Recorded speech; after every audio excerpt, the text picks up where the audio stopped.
नमस्कार, मैं हूं आपके साथ ईशा भार्गव। स्वागत है आपका प्राइम उत्तर प्रदेश में। तो रुक करते हैं उत्तर प्रदेश की बड़ी खबरों की ओर। देश में हो रहे भारी बरसात से अलग अलग जिलों में जल जमाव की खबरें सामने आने के बाद उत्तर प्रदेश के नगर विकास मंत्री अरविंद शर्मा ने अहम प्रेस वार्ता की, जिसमें बताया कि 14 जुलाई से 21 जुलाई तक प्रदेश में नगर विभाग की तरफ से महासफाई अभियान चलाया जाएगा। साथ ही इस अभियान के माध्यम से जल भराव से निपटने और सफाई को लेकर लोगों को जागरूक किया जाएगा। इसके साथ ही जनप्रतिनिधियों को भी सफाई का अभियान का हिस्सा बनाया जाएगा। अभियान को लेकर प्राइम टीवी से नगर विकास मंत्री ए के शर्मा ने क्या जानकारी दी और जनता से क्या अपील की, आइए सुनाते हैं आपको।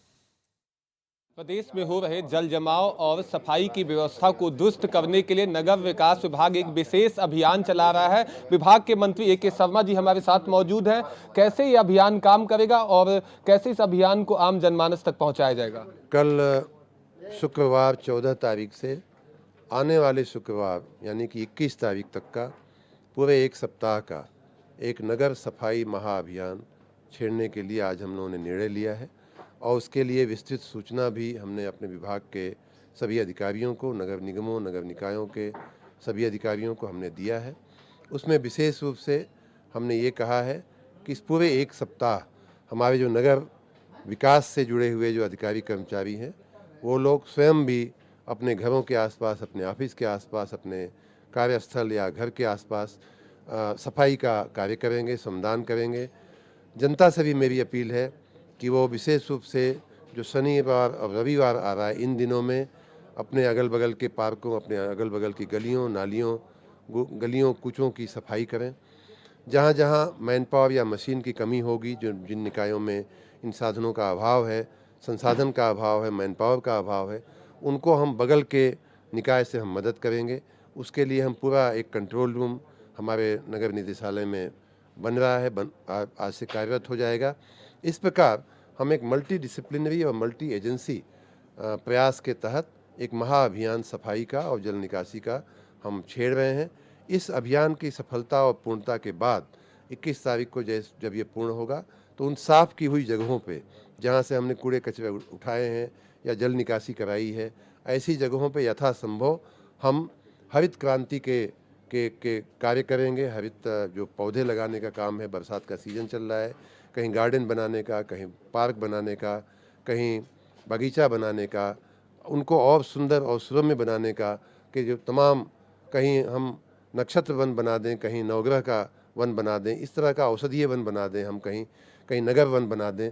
इस तरह के जो प्रयास है उसको भी करने के लिए हमने आज सूचना दिया है। की तरफ से वृक्षारोपण अभियान की शुरुआत की गई है। हाँ, क्या उसमें आप तो उसमें ये पूरे एक सप्ताह का जो सफाई अभियान चलेगा, विशेष रूप से उन जगहों पर वृक्षारोपण विशेष रूप से किया जाए, जिससे कि वो जगहें फिर से गंदी न हो, फिर से वहाँ लोग कूड़े कचरे का ढेर न बनावें। इस आशय से हमने आज एक महाअभियान कल से छेड़ने का निर्णय लिया है। मैं जनता से भी सहयोग की अपील करता हूँ, नगरों के सभी पदाधिकारियों से सहयोग की और उनके नेतृत्व की अपील करता हूँ। आप सब मीडिया के मित्रों से भी मेरी गुजारिश है, अपील है, निवेदन है, प्रार्थना है कि जन भागीदारी बढ़ाने के लिए, जन आंदोलन खड़ा करने के लिए हमारी मदद करें। सर, आखिरी सवाल, राजधानी लखनऊ में घंटों की बारिश में ऐसी कई सारी सड़कें हैं जहां जलभराव हो जा रहा है, सीवेज सिस्टम फेल है, कैसे व्यवस्था को दुरुस्त किया जाएगा? ये जो जलभराव हो रहा है उसमें परंपरागत रूप से कई कई जगहें हैं जहां जलभराव होता है। ऐसी जगहों को चिन्हित करने के लिए पिछले दिनों मैं स्वयं भी ऐसी जगहों को देखने गया था। फैजुल्लागंज का नाला और ऐसे कई नालों का हमने व्यक्तिगत मुआयना भी किया था, जिसमें 2-3 कारणों से जलभराव देखने को मिल रहा है। कई कई जगह जो बरसात के पानी के निकलने का जो मार्ग है, उन मार्गों पे कंस्ट्रक्शन हो गया है, बिल्डिंगें बन गई हैं, रोड सड़कें बन गई हैं, अन्य चीज़ें बन गई हैं। एक तो वो कारण है। दूसरा, हमारे जो नाले हैं उनमें वृक्ष और मकान दिखते हैं, इंक्रोचमेंट भी है। कई बार उसमें बड़ी बड़ी चीज़ें लोग ऐसे ही फेंक देते हैं, घरों का कूड़ा कचरा उसमें डाल देते हैं, तो इस कारण से नाले अवरुद्ध भी हो गए हैं। ऐसे में लोगों से क्या अपील करेंगे? कहीं कहीं उसमें स्ट्रक्चरल प्रॉब्लम भी है, कोई एक लेवल नीचे है, अगला लेवल ऊपर है।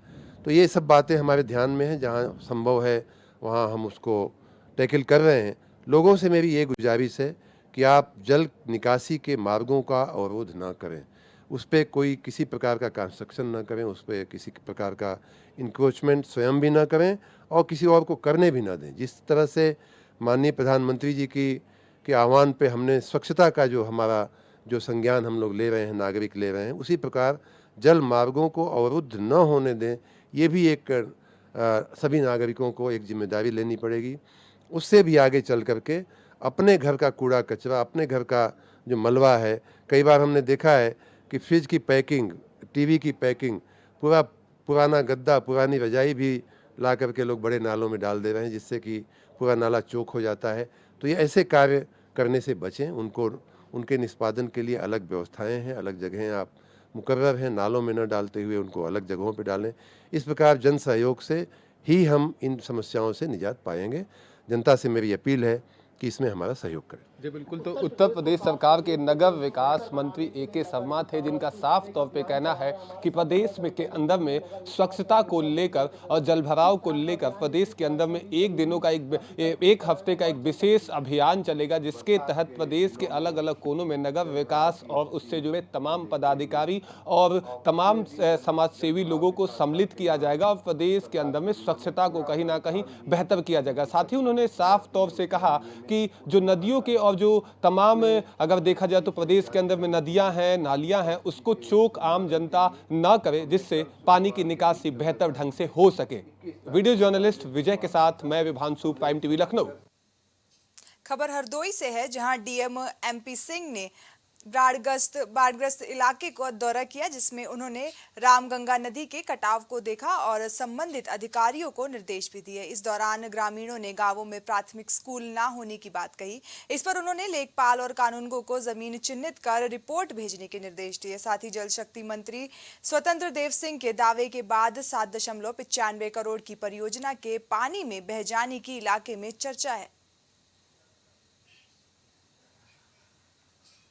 पंजाब से अंडा भरा डीसीएम लूटने वाले 5 डकैत को गिरफ्तार करने में पुलिस ने सफलता हासिल की है। डीसीएम से लाखों का अंडा लूटने वाले 5 डकैत गिरफ्तार कर लिए गए हैं। दरअसल डकैती के मामले की तफ्तीश करते हुए इंटोजा पुलिस ने उत्तरी क्राइम टीम की मदद से 5 डकैतों को दबोचा है। पुलिस ने पकड़े गए डकैतों के पास से बेचे गए अंडे से वसूली गई 1,80,000 की रकम भी बरामद कर ली है। इस पूरे मामले की डीसीपी उत्तरी सैयद कासिम आबदी ने प्रेस कॉन्फ्रेंस कर जानकारी दी है। राजधानी लखनऊ की सड़कों पर डकैती की वारदात देने वाले गिरोह का पर्दाफाश करते हुए 5 लोगों को लखनऊ पुलिस ने गिरफ्तार किया है। किस तरीके से पूरी वारदात को अंजाम दिया गया था, कैसे गिरफ्तारी हुई, ज्यादा जानकारी के लिए डीसीपी उत्तरी सैयद कासिम आबदी जी मौजूद हैं। सर, जिस तरीके से डकैती की घटना हुई थी, इसमें व्यापारी भी शामिल रहा, मोबाइल का जो रिपेयरिंग का काम करता है वो भी शामिल रहा, 5 लोग टोटल इसमें शामिल थे। कैसे पूरी घटना की साजिश रची थी, कैसे उस तक पहुंचे, कैसे पूरी वारदात को अंजाम दिए? ये दिनांक 18-19 की रात की ये घटना है, जून की। इसमें सीतापुर की तरफ से एक ट्रक आ रहा था अंडे से लदा हुआ। इसको इंटरसेप्ट किया जाता है स्कॉर्पियो द्वारा, और फिर उसके जो ड्राइवर और क्लीनर होते हैं उनको उठा करके स्कॉर्पियो में बंधक बनाया जाता है, और फिर जो अंडा होता है उसको किसी दूसरे ट्रक में उसको ट्रांसफ़र करके और फिर मौके से सभी अभियुक्त फरार हो जाते हैं। इसमें तत्काल इसमें अभियोग पंजीकृत किया जाता है और लगातार प्रयास रहता है कि इस घटना का अनावरण किया जाए। इसमें टोटल 5 व्यक्तियों की आज गिरफ्तारी हुई है, जिसमें मोहम्मद फराज जो है, इसका मेन अभियुक्त जो है, उसकी खुद की एक अंडे की दुकान है अंडे की चौथी, थाना क्षेत्र दुबग्गा में। ये बाकी अन्य 4 साथियों को इसमें मिलाता है अपने साथ और इस घटना को अंजाम देते हैं ये लोग।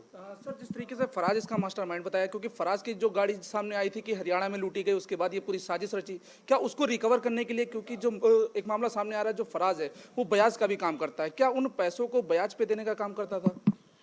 इंटरोगेशन के दौरान जैसे फराज ने बताया कि वो अभी तक उस कहानी की पुष्टि नहीं हो पाई है। जो फराज ने जो बात कही वो ऐसा लगता है कि केवल अपने घटना को एक नया मोड़ देने के लिए, नाटकीय रूपांतरण देने के लिए ये लूट वाली बात कर रहा है। इसने जो बाकी साथियों से भी इस बारे में जिक्र किया था कि मेरी एक गाड़ी लूटी गई है, लेकिन इस बात की कोई पुष्टि नहीं हो पाई है। ये घटना इसने केवल पैसा कमाने के उद्देश्य से इस लूट की घटना को उसने अंजाम दिया था। सर क्या इसमें ये खुलासा हो पाया कि जो ये ब्याज पे जो पैसा देने का काम करता था, क्या ये जो लूट के पैसे होते थे उन्हीं को ब्याजों में उठाता था, या इसके गिरोह में और ये 5 लोग जो संलिप्त रहे, और क्या और लोग भी शामिल हैं? देखिए, अभी ब्याज का पैसा उठाता था या नहीं उठाता था, इसके बारे में अभी बहुत कोई पुष्टिकारक साक्ष्य हमारे पास अभी अवेलेबल नहीं है। इनिशियल इन्वेस्टिगेशन का अभी जो हम कर पाए हैं, जो छोटी मोटी पूछताछ जो अभी हम लोग जो 24 घंटे के भीतर भीतर जो कर सकते थे वो हम लोगों ने किया है। अभी इनका जब हम इनकी जो पीसीआर लेंगे, जब पुलिस कस्टडी रिमांड लेंगे, तब फिर हम इनसे डिटेल में पूछताछ करेंगे और फिर इन तमाम पहलुओं पर भी हम लोग जांच करेंगे। अभी फिलहाल विवेचना प्रचलित है। सर जिस तरीके से स्कॉर्पियो भी जो इसमें शामिल रही, वो भी बाहर नंबर रहा, गाड़ी भी बाहर की रही, ये गाड़ी की रेकी करते हुए कहाँ से आए थे, कैसे चिन्हित की कि हाँ यही गाड़ी हमें लूटनी थी?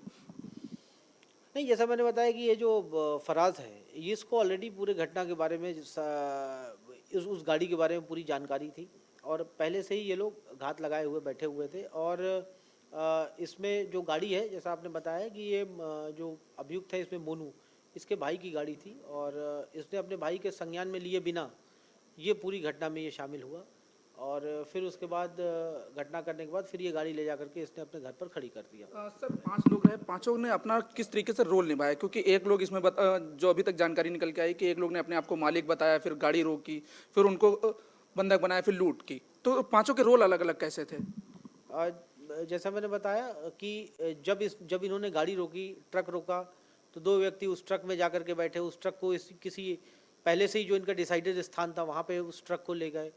जो बाकी के लोग थे स्कॉर्पियो में, वो जो ड्राइवर और क्लीनर था, एक स्कॉर्पियो चला रहा था, बाकी जो दो आदमी थे उन्होंने 2 आदमियों को बंधक बनाया। तो इस सभी ने अपना अपना रोल जो है, फिर उसके बाद जो वहाँ पर जब उस जगह पर ले जाते हैं जहाँ पर इन्हें अंडा खाली करना था, जहाँ पर ऑलरेडी इनका एक ट्रक मौजूद था, वहाँ पर वो जो दो व्यक्ति हैं जो उस ट्रक में रहते हैं, वो अंडा जो है लोडिंग डिलोडिंग उसकी करते हैं। तो सभी ने अपना अपना रोल निभाया है। सर इसमें एक बड़ी बात जो सामने आ रही है वो ये आ रही है कि कर्जे को उतारने के लिए इन लोगों ने इस तरीके की घटना को अंजाम दिया। क्या इस पे नहीं, कोई कर्जे की ऐसी बात कोई अभी संज्ञान में ऐसी नहीं आई है। जैसा मैंने बताया कि अभी इनिशियल इन्वेस्टिगेशन है, जैसे जैसे चीज़ें आगे बढ़ेंगी हो सकता है कि कोई नया तथ्य प्रकाश में आए, उसके आधार पर विवेचना की जाएगी। धन्यवाद सर बात करने के लिए। तो जिस तरीके से राजधानी लखनऊ में डकैती की बड़ी वारदात को अंजाम दिया गया था, फिलहाल इस मामले में गिरफ्तारी करते हुए 5 लोगों को गिरफ्तार किया गया, लेकिन इसके साथ ही जो अन्य गिरोह के लोग हैं उन पर भी निगाह बनाई गई है और उनमें एक बड़ा खुलासा करने का दावा भी किया जा रहा। वीडियो जर्नलिस्ट अरविंद के साथ मोहम्मद कलीम, प्राइम टीवी, लखनऊ। अगली खबर हरदोई से है, जहां बारिश से लोगों के लिए मुसीबत बनकर आई है। तेज बारिश के चलते जगह जगह जलभराव के चलते शहर की सड़कें तालाब में तब्दील हो गई हैं। सड़कों से लेकर सरकारी गेस्ट हाउस और अधिकारियों के आवास पर पानी डूबने लगा है। वहीं इस सब के बीच जिला प्रशासन ने दावा किया है कि वाटर लॉगिंग हुई है और इस समस्या से निपटने के लिए सभी अधिकारियों को फील्ड पर भेजा गया है, जो वाटर लॉगिंग के कारणों को चिन्हित करके जलभराव खत्म कराने में जुटे हैं। लेकिन जलभराव की तस्वीरें नगर पालिका के दावों की पोल खोल रही है। जी, अभी मूसलाधार बारिश हुई और अभी हम लोगों ने क्षेत्र का जायजा लिया है, खास करके कलेक्ट्रेट के एरिया में, आवास विकास साइड में पीडब्ल्यूडी गेस्ट हाउस और उसके बगल में जो कॉलोनियाँ हैं वहाँ पर जल भरा हुआ है। नगर पालिका की टीम तैयार की जा रही है, इसमें पंप लगा करके ड्रेन आउट करेंगे और जो शीर्ष प्राथमिकता ये रहेगी कि जैसे ही जो हमारे ड्रेन हैं, जो नालियाँ हैं, इनको एक बार फिर से पुनः युद्ध स्तर पर साफ सफाई कराया जाए, ताकि अभी चूँकि बरसात का मौसम है और मानसून का सीजन चल रहा है, इस तरीके की बारिश अभी और होगी और हमें इसके लिए कमर कस के तैयार रहना होगा ताकि क्षेत्रवासियों को, जनवासियों को ज़्यादा परेशानी का सामना ना करना पड़े। कलेक्ट्रेट में भी पानी भरा हुआ है, लोगों को दिक्कत हो रही है। जी बिल्कुल, अभी यहाँ से बहुत सारे वादकारी और अधिकारी और कर्मचारीगण भी निकल रहे हैं, तो यहाँ अभी प्राथमिकता पे इसमें ये है कि वो पंप आउट कराते हैं। थोड़ा सा लो लाइंग एरिया है क्योंकि ये सड़क यहाँ से ऊंची है और इस तरफ पानी जो सड़क का भी है बह करके इधर आ जाता है, लेकिन कोशिश यही रहेगी सबसे पहले इसको ड्रेन आउट करने की। वहीं दूसरी तरफ हरदोई में कस्तूरबा गांधी आवासीय बालिका विद्यालय का सीडीओ ने औचक निरीक्षण किया, जिसके बाद विद्यालय में सीडीओ सौम्या गुरु रानी के पहुंचते ही हड़कंप मच गया, जिसके बाद बच्चों से पूछताछ के दौरान कमियां मिलने पर अध्यापकों को फटकार लगाई गई। वहीं रसोई घर में भी निरीक्षण के दौरान कमियां मिली और वीडियो मानवीर को खाना चेक करने का निर्देश दिया गया। पूरा मामला विकास खंड टोंटपुर के कस्तूरबा गांधी आवासीय बालिका विद्यालय का है। आज कस्तूरबा गांधी बालिका विद्यालय टोडरपुर का निरीक्षण किया गया है। जी। इस निरीक्षण में यहाँ की जो अवस्थापना सुविधाएं हैं उनका निरीक्षण देखा गया है, साफ सफाई व्यवस्था को देखा गया है, अभिलेख के रखरखाव को देखा गया है, अन्य जो इनकी सामग्रियां होती हैं उनके रखरखाव को देखा गया है, खाद्य सामग्री का निरीक्षण किया गया है, यहाँ के कक्ष इन लोगों को देखा गया है, बच्चों से सामान्य प्रश्न किए गए हैं, उनकी शिक्षा जो उनको पढ़ाया जा रहा है उससे संबंधित, जिसके उन्होंने संतोषजनक उत्तर दिए हैं बच्चियों ने। अन्य सुविधाएं भी यहाँ पे समुचित पाई गई हैं, साफ सफाई अच्छी की गई है। जो भी कमियां थी अवस्थापना सुविधाओं को लेकर जिसमें हमारी तरफ से कार्य किया जाना है उसके संबंध में वार्डन को और यहाँ के खंड विकास अधिकारी को निर्देशित किया। वहीं अगली खबर अलीगढ़ से है, जहां गभाना के मदनपुर गांव में एक हनुमान मंदिर का चबूतरा टूटा मिलने का मामला सामने आया है, जिसके बाद ग्रामीणों में गुस्सा है। जानकारी मिलने पर पुलिस मौके पर पहुंची और ग्रामीणों को समझा बुझाकर मामला शांत कराया। साथ ही चबूतरा बनवाने और दोषियों पर कार्रवाई करने के भी आश्वासन दिया। थाना गभाना के गांव मदनपुर में रोड के किनारे एक चबूतरे पर हनुमान जी की मूर्ति स्थापित है। आज किसी अज्ञात वाहन के द्वारा टक्कर मार दी गई, जिससे चबूतरा क्षतिग्रस्त हो गया है। मूर्ति पूरी तरीके से सुरक्षित है। अज्ञात व्यक्तियों के विरुद्ध मुकदमा पंजीकृत कर लिया गया है। मौके पर पूर्ण शांति व्यवस्था है। वहीं अलीगढ़ में ही जिला एवं तहसील प्रशासन किसी भी प्रकार की समस्या और जनहानि न होने के लिए कटिबद्ध बाढ़ चौकियों, पशु और स्वास्थ्य विभाग की टीमों को सक्रिय कर दिया गया है। संभावित बाढ़ से निपटने के लिए जरूरी उपकरण और संसाधन उपलब्ध कराए जा रहे हैं। वहीं एसडीएम और तहसीलदार को तटीय ग्रामों में जल स्तर की निरंतर मॉनिटरिंग करते हुए सूचना प्रसारित करने के निर्देश दिए गए हैं। जिलाधिकारी इंद्र विक्रम सिंह ने टप्पल के तटीय क्षेत्र में वरिष्ठ पुलिस अधीक्षक कलानिधि नेथानी के साथ संभावित बाढ़ प्रभावित ग्राम महाराजगढ़ का दौरा किया। यमुना के जल स्तर में बढ़त के कारण यहाँ पर अभी सड़कों पर और खेतों पे पानी आया है। अभी आबादी में पानी प्रवेश नहीं किया है। उस नज़रिए से यहाँ का निरीक्षण किया गया। यहाँ की बाढ़ चौकियाँ क्रियाशील हैं। अभी आबादी को विस्थापित करने की नौबत नहीं आई। हम लोग सतर्क दृष्टि रख रहे हैं। गाँव वालों को सचेत कर दिया गया है। लगभग 1 फीट पानी अभी यहाँ देर रात्रि तक और बढ़ सकता है, लेकिन उससे भी घरों में पानी जाने की संभावना नहीं है। हेल्थ की टीम्स और पशु चिकित्सकों की टीम यहाँ पर मौजूद है। एम्बुलेंस भी बंदे पर रखी जा रही है। तो हर प्रकार की यहाँ व्यवस्था रखी गई है और हम आशा करते हैं कि गांव वाले उसका उपयोग करेंगे और सतर्क दृष्टि रखी जा रही है। किसी प्रकार की पैनिक करने की, चिंता करने की जरूरत सर 24 का निरीक्षण किया है, तो किस तरीके से निर्देश दिए गए हैं? जो ये बाढ़ प्रभावित जो क्षेत्र जैसे कि बताया गया था, यहाँ पर ये आशंकाएं जताई जा रही थी। यहाँ पर संयुक्त निरीक्षण किया गया है। संबंधित विभाग भी यहाँ पर हैं और समस्त जो ग्रामवासी हैं इनके साथ भी मिलकर के वार्ता की गई है। जो समस्याएं हैं उनका निराकरण किया गया है। अपने स्तर से कंट्रोल रूम को एक्टिव रखा गया। पुलिस की जितनी पार्टीज़ हैं उनको भी एक्टिव रखा गया है और फ्लड कंपनी जो है उनको रेडी हालत में है, जब आवश्यकता अनुसार प्रयोग किया जाए। ठीक है। अगली खबर राजधानी लखनऊ से है, जहां लूट के दौरान महिला की हत्या करने वाले आरोपी इरशाद को गिरफ्तार कर लिया गया है। वहीं इससे पहले भी 2 हत्यारों को गिरफ्तार किया जा चुका है। दरअसल गाजीपुर थाना क्षेत्र स्थित शक्ति नगर के FM अपार्टमेंट में 60 वर्षीय महिला को पहले बंधक बनाया गया, फिर लूट की वारदात को अंजाम दिया गया। थाना क्षेत्र गाजीपुर में FM अपार्टमेंट पड़ता है। वहाँ पर एक जघन्य वारदात हुई थी जिसमें एक महिला की हत्या हो गई थी लूट के दौरान। इसमें तत्समय तत्परता दिखाते हुए 2 अभियुक्तों को गिरफ्तार किया गया था, जितेंद्र और संतोष। इनको माननीय न्यायालय के समक्ष पेश किया गया। इसमें एक अभियुक्त जो है ये तभी से फरार चल रहा था। लगातार दबिशें दी गई, जो भी संभावित ठिकाने थे उन जगह पर तलाशी ली गई, लेकिन ये दस्तयाब नहीं हुआ। इसके ऊपर 15,000 का इनाम किया गया। फाइनली इसकी आज गिरफ्तारी हुई है। जो गिरफ्तार अभियुक्त है इसका नाम इरशाद है। ये थाना रामसनेही घाट जनपद बाराबंकी का मूल निवासी है और ये शातिर किस्म का अपराधी है। वहाँ पर भी इसके विरुद्ध कई अभियोग इसके विरुद्ध पंजीकृत हैं। इसके विरुद्ध गैंगस्टर का अभियोग भी बाराबंकी में ऑलरेडी इसके खिलाफ पंजीकृत हो चुका है।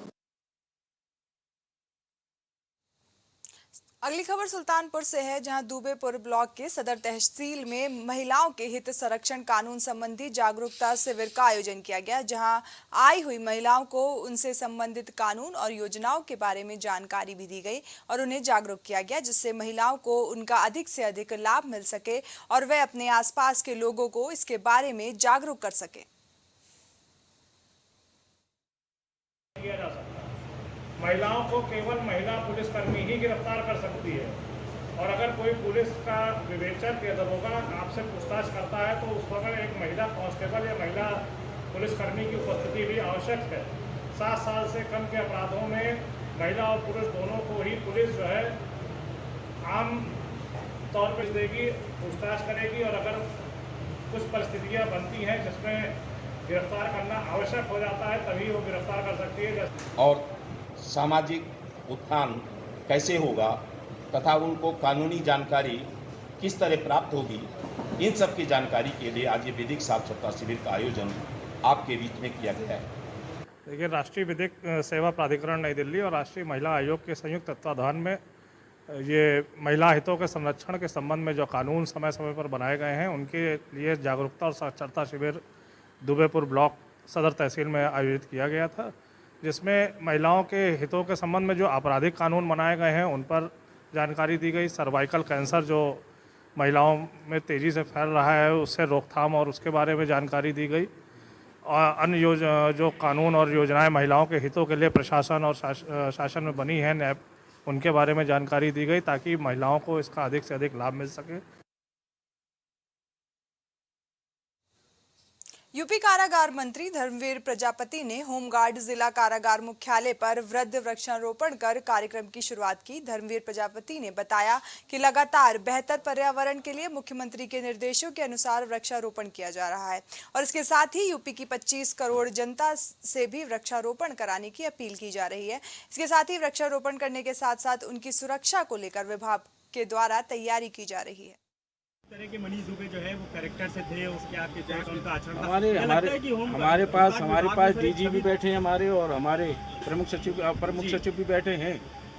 अगर इनके संज्ञान में होगा तो बताएंगे। मैंने तो अभी जांच रिपोर्ट देखी नहीं, मैंने अभी शासन के पाले में फेंक दी है। नहीं, हमने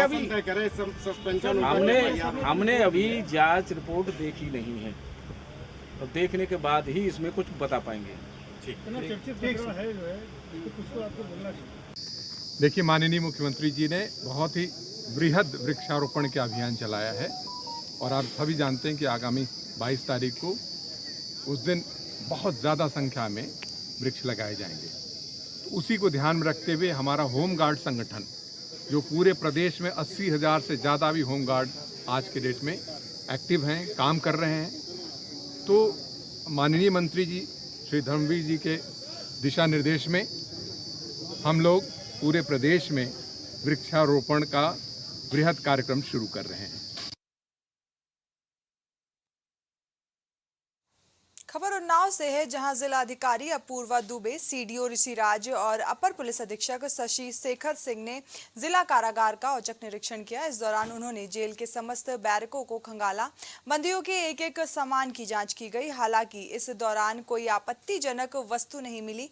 तीनों अधिकारियों ने जेल अधीक्षक को जेल की साफ सफाई और सुरक्षा व्यवस्था चुस्त दुरुस्त रखने के भी निर्देश दिए। जिलाधिकारी ने भोजनालय को देखा और बंदियों को दिए जाने वाले भोजन की गुणवत्ता के बारे में जेल अधीक्षक से जानकारी ली।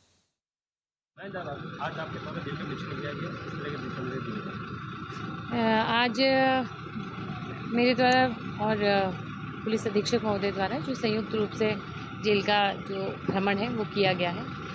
खान पान की व्यवस्था एवं शासन के जो अन्य दिशा निर्देश हैं उनके क्रम में चेकिंग कराई गई है। पर्टिकुलरली किस प्रकार से साफ़ सफाई की भी व्यवस्था भी साथ में रखी जानी है, क्योंकि वर्षा के समय में किस प्रकार की व्यवस्था की जानी है उसको लेकर के कड़े निर्देश भी दिए गए हैं। इसके पृथक आप बाढ़ का पूछे थे ना। वहीं उन्नाव में डीएम की अध्यक्षता में पन्नालाल हॉल में आईजीआरएस पोर्टल पर आने वाली शिकायतों को लेकर समीक्षा बैठक की गई। आईजीआरएस पोर्टल की शिकायतों की अनदेखी करने वाले अधिकारियों को कड़ी फटकार भी लगाई गई। डीएम के दिशा निर्देश देने के बाद अधिकारियों में सक्रियता बढ़ेगी। जिलाधिकारी अपूर्वा दुबे ने सभी विभागीय अधिकारियों को निर्देशित किया है कि आईजीआरएस शिकायत निवारण प्रणाली पर हर दिन आमजन की ओर से डाली जा रही शिकायतों को गंभीरता से ले। आईजीआरएस पोर्टल आमजन के शिकायतों की सुनवाई के लिए एक ऑनलाइन प्लेटफॉर्म है। मुख्यमंत्री योगी आदित्यनाथ खुद इसकी मॉनिटरिंग भी करते हैं। हम लोगों के द्वारा जनपद में लगातार की भी जा रही है, और यदि आप देखेंगे तो उन्नाव जनपद की जो आईजीआरएस की रैंकिंग है वो हमारी अच्छी रह भी रही है। लेकिन हम लोगों के द्वारा कड़े दिशा निर्देश जो आज दिए गए हैं वो गुणवत्ता पूर्वक जो निस्तारण है उसको करने के लिए हम लोगों के द्वारा अधिकतम जिसको कहते हैं बल दिया गया है, विशेष रूप से बल दिया गया है। ससमय एवं गुणवत्ता पूर्वक निस्तारण किए जाएं। इसके लिए किस प्रकार से जो शिकायत है उसका विश्लेषण करना, उसके बारे में हम लोगों के द्वारा बृहद रूप से चर्चा हुई। अगली खबर पीलीभीत से है, जहां यूपी सरकार ग्राम पंचायतों में वृक्षारोपण पर लाखों रुपए खर्च कर रही है। सरकार की ओर से भले ही पर्यावरण संरक्षण को लेकर तमाम कोशिशें की जा रही है, लेकिन धरातल हकीकत में इसके परे है। वहीं वनों के संरक्षण पर लाखों रुपए हर साल व्यय हो रहे हैं। इसके बाद भी जंगलों में खड़े हरे पेड़ों को बचाना मुश्किल हो रहा है। इसकी प्रमुख वजह विभागीय कर्मियों के अपने दायित्वों के लिए सजग न होना है। इसका अनुचित फायदा लकड़ी कारोबार उठा रहे हैं। वन विभाग के अधिकारियों का इस ओर ध्यान नहीं है। नगर में रोज सैकड़ों ट्रैक्टर ट्रॉलियां अवैध रूप से परिवहन करके जंगल से लकड़ियां ला रहे हैं। लकड़ी खरीदने के कारोबारी ग्रामीण क्षेत्र में सौदा करके लकड़ी खरीदते हैं।